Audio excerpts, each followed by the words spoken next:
Smart शाळा presents. पाय धुवून घरी प्रवेश करायचा, बरोबर आहे.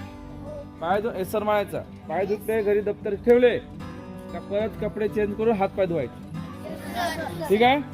हा, हात पाय धुतल्यानंतर त्याला फ्रेश व्हा, हात पाय धुवा. आई बाबा तुमचे काही कामं सांगतील दुकानात हे आण ते आण, तर नियमितपणे एस बाबा एस मम्मी होय पप्पा म्हणून कामं त्यांचे ऐकायचे. खेळायला जायचं नाही. आता शाळेत तुम्ही भरपूर खेळता, ठीक आहे.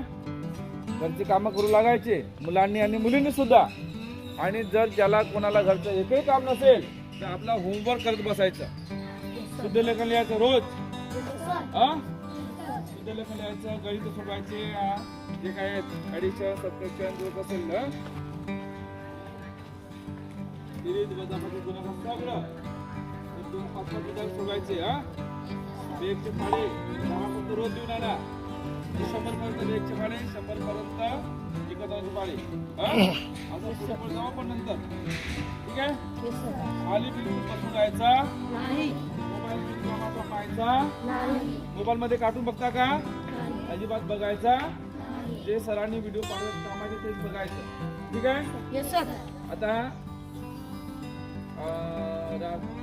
वंदे मातरम मी सांगतो, माझ्या मागे म्हणायचं. हा, ठीक आहे. एक मिनिट तुम्ही आता रांगेनं घरी जाता ना, की कोणी रांगा तोडत आहेत? रांगा तोडता का तुम्ही? मजा येते ना? लोक काही बोलतात का? छान म्हणतात ना?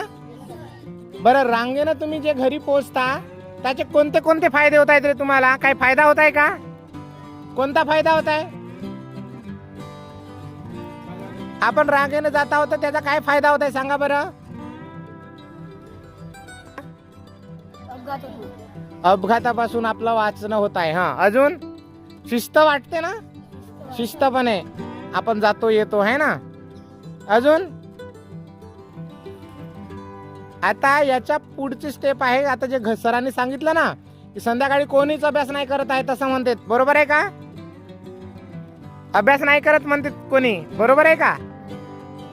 म्हणजे करता तुम्ही अभ्यास?